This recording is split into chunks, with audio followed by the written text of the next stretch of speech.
నమస్కారం city news కి స్వాగతం ఈనాటి ముఖ్యాంశాలు నూజెండ్ల మండలం సోషల్ ఆడిట్ లో అవినీతి సునామీ అవినీతిని వెలుగులోకి తీసుకువచ్చిన సోషల్ ఆడిట్ బృందాలు వినుకొండ పురపాలక ప్రజల వ్యక్తిగత వివరాల భద్రతపై అధికారుల చిన్నచూపు అధికారుల నిర్లక్ష్యానికి రెండవసారి వివరాలు సేకరిస్తున్న వాలంటీర్లు చిరు వ్యాపారులు సామాన్యులను జలగల్లా పట్టి పీడిస్తున్న వడ్డీ వ్యాపారులు ముందు అనుకున్న వడ్డీ కంటే అధిక మొత్తంలో వసూలు స్పందన కార్యక్రమంలో కొక్కొల్లలుగా అందుతున్న అర్జీలు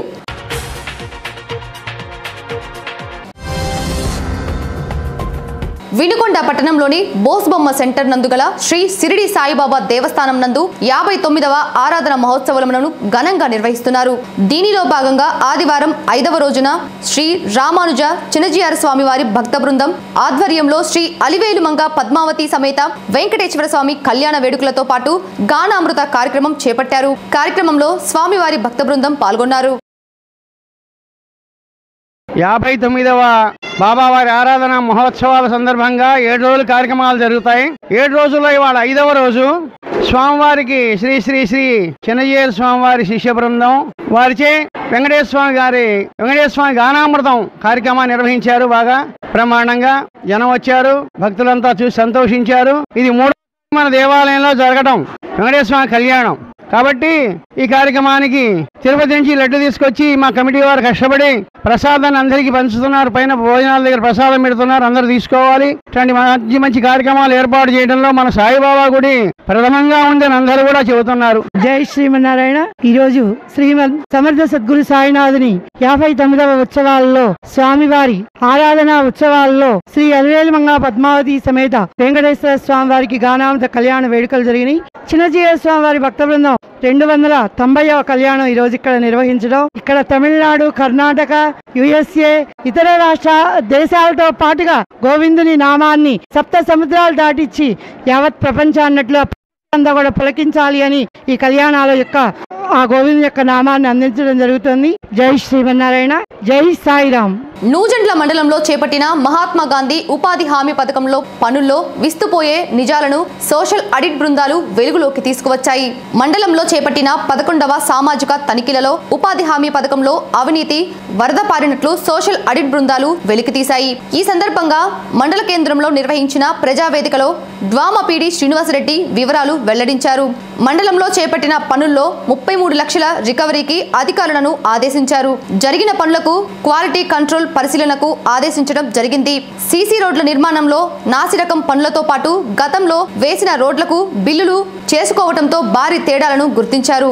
వెలుగు ఆధ్వర్యంలో గ్రామాల్లో మొక్కలు నాటకుండానే నగదు డ్రా చేయడం జరిగిందని వెల్లడించారు. విధుల్లో అలసత్వం వహించడంతో పాటు అవినీతికి కొమ్ము కాసిన అధికారులపై శాఖాపరమైన చర్యలకు పీడీ ఆదేశించారు.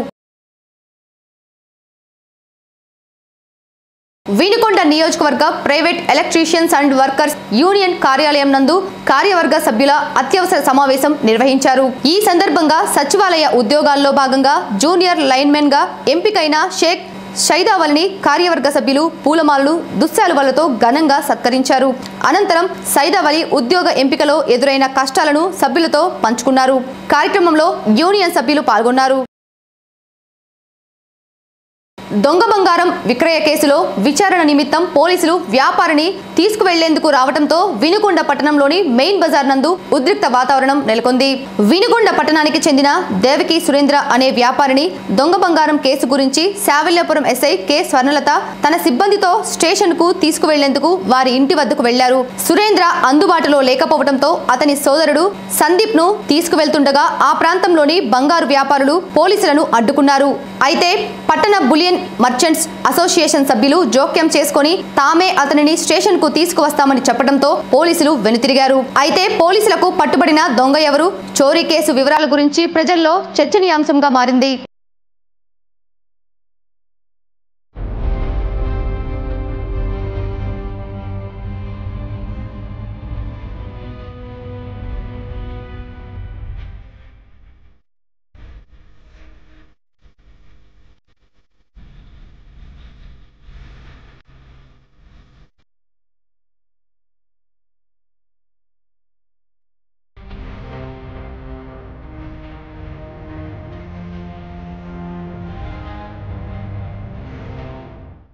వినుకొండ మున్సిపాలిటీ ప్రజల వ్యక్తిగత వివరాల భద్రతపై మున్సిపాలిటీ అధికారులు వ్యవహరిస్తున్న తీరు పట్ల ప్రజలు ఆగ్రహం వ్యక్తం చేస్తున్నారు. రాష్ట్ర ప్రభుత్వం సంక్షేమ పథకాలను ప్రజల వద్దకు తీసుకువెళ్లాలనే లక్ష్యంతో ప్రతి 50 కుటుంబాలకు ఒక వాలంటీర్ను ఏర్పాటు చేసి ఆ కుటుంబాల వివరాలు, వారు ఏ పథకాలకు అర్హులో వాటికి సంబంధించిన దరఖాస్తులను స్వీకరించారు. అయితే ఆ వివరాలు, దరఖాస్తులను మున్సిపల్ అధికారులు ఎటువంటి చిత్తశుద్ధి లేకుండా కుప్పల తెప్పలుగా కార్యాలయంలో పడవేయటం విమర్శలు వినవస్తున్నాయి. దరఖాస్తులను మున్సిపల్ అధికారులు కుప్పలు తెప్పలుగా పడవేయడంతో చేసేదేమీ లేక వాలంటీర్లు రెండవసారి కుటుంబాల వివరాలు సేకరించాల్సిన పరిస్థితి నెలకొంది. ఇప్పటికైనా మున్సిపల్ అధికారులు చిత్తశుద్ధితో ప్రజల వ్యక్తిగత వివరాలు, దరఖాస్తులను భద్రపరచాల్సిన ఆవశ్యకత ఎంతైనా ఉందని ప్రజలు కోరుతున్నారు. తెలంగాణ రాష్ట్ర ఆర్టీసీ కార్మికులు చేపడుతున్న సమ్మెకు మద్దతుగా జేఏసీ ఆధ్వర్యంలో వినుకొండ ఆర్టీసీ డిపోలో భారీ ధర్నా కార్యక్రమం చేపట్టారు. ఈ సందర్భంగా నాయకులు మాట్లాడుతూ తెలంగాణ ఆర్టీసీ కార్మికుల సమస్యలను వెంటనే పరిష్కరించాలని, కార్మిక నాయకులతో చర్చలు జరిపి సమస్యను సామరస్యంగా పరిష్కరించాలని డిమాండ్ చేశారు. కార్మికుల న్యాయమైన డిమాండ్లను పరిష్కరించాలన్నారు. కార్యక్రమంలో ఆర్టీసీ కార్మికులు, నాయకులు పాల్గొన్నారు.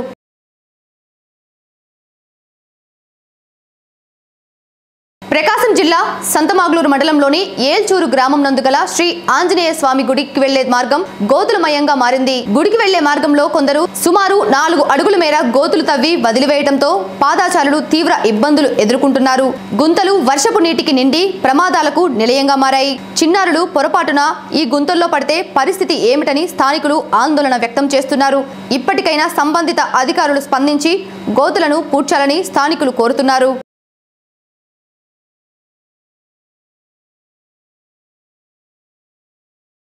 పేద ప్రజల అవసరాలకు నగదు అప్పుగా ఇచ్చి తీర్చేటప్పుడు మాత్రం జలగలు రక్తాన్ని పీల్చినట్లుగా మారుతున్న వడ్డీ వ్యాపారం.